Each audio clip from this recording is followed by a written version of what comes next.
Disney's going to run out of actors to the point where they're going to be making the Equilibrium or whatever fucking it's called. There's probably a Marvel comic called the Equilibriums or some shit. Yeah. And they'll cast Jar, and they'll just be like, all right, get ripped, then you're in. yeah. Look, here's $1 million each. Just get ripped. Just eat kale or whatever. And you'll be in a movie. Fuck it. Yeah, but it would work. Imagine us ripped. The beard, like, even better. Ripped. The balls.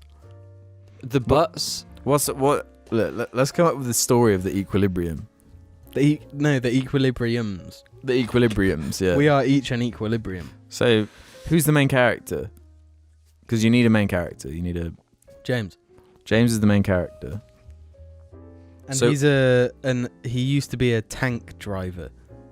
He used to be a tank... Like, what? In, like, one of the World Wars? In World War One. He was a World War One tank driver. Just the miserable. Just a fucking whole... Yeah. What's the superhero aspect then? The Equilibriums. He gets... Blown up. Absolutely just obliterated. Right. And is he like shattered into another dimension or something? The tank. It just so happens that he was meant for greater things than just being obliterated in this. No. Let's reel it back a second. What is his character arc for the movie? He discovers that human value is more than... So he's an alien. No. Well, no. No, he discovers that people deserve goodness. Where does the title of the Equilibriums come into it? Because I'm in equilibrium. It could be like... That is the equilibrium. No, it could be like Marvel's version of Green Lantern. Fuck it. Like the Equilibriums. Like they're the Lantern Corps, but you know, they're the Equilibriums. No, that's It's like a...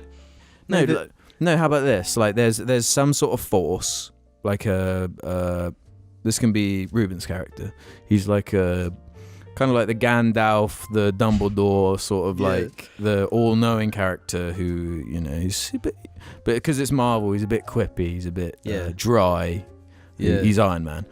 And he's like, his job is to target people who are killed at a certain point when they didn't deserve to be killed, and that they were destined for greater things. So he dies in World War One, and he's like plucked from reality, from like a different dimension. Yeah, and this is perfect because everyone loves a fish out of water story. Yeah, so then you got James. He's like, James he's ripped. He's walking around like, this is just out. He pulls out his iPhone and he's like, what the? And that's when me and you come in, Jim. We're the brothers. Yeah, we're the Equilibrium brothers. We know what's up in the We've like, already zone. been dead. Yeah, but and we're back. And this is we were samurai. Yeah, but James, he's got no clue what's going on. James, he's out of his mind. He's in a new realm. Ruben's there, just like trying to explain it, and he's like, I can't take this anymore. He runs away, and that's when he meets the brothers. He meets the Equilibrium brothers. But what's your backstory? What's your... No, but here's the thing. Samurai. Either one of us... That then was the fucking leaders of the 5 families as well. Either one of us has to be a villain, or both of us are villains. Because I feel like that's something that hasn't been done in the Marvel Universe yet, like brother villains. Am I wrong? It's like there's like a gap in the Marvel villain market. So for us being Equilibriums, are you trying to make my Equilibrium bad? What's the motivation of the villains? Are we both villains? That's what I'm like really torn on, because it might be more interesting for just one of us to be a villain. A good and a bad. Like a yin and yang type thing. One bad and the other's stuck between both. An equilibrium. Yeah. No, James is the ultimate equilibrium. You're too good and naive. I'm too bad and evil. And James's arc is to teach us that we need to come together in the middle somewhere. Yeah, and vote for Lib Dems. No, but I'm a liberal and you're a Democrat, and we come together and we become the liberal Democrats again.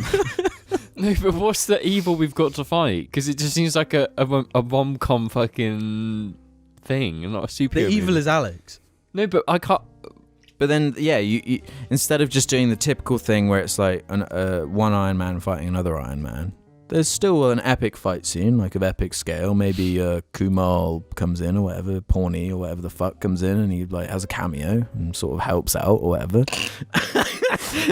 Because it's a whole universe. We've got to keep some cohesion going on. Maybe get Spider-Man in there. I don't care.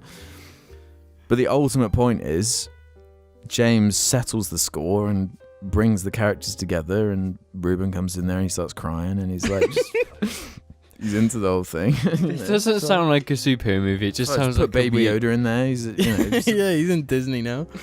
This just sounds like a weird rom-com. This premise is better than Captain Marvel, at least. Yeah, no, I'm liking this premise. The only trouble is there is a movie already called Equilibrium.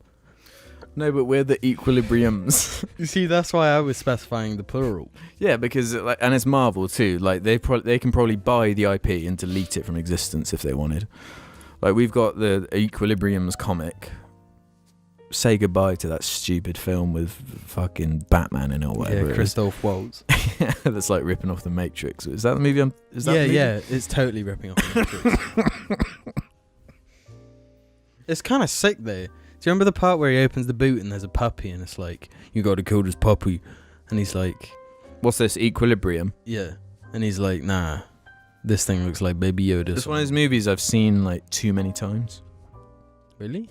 Yeah. I must have seen it about 3 times. It's got the guy from Prison Break in it. Do you remember the really dumbass brother? Oh, the guy he's in...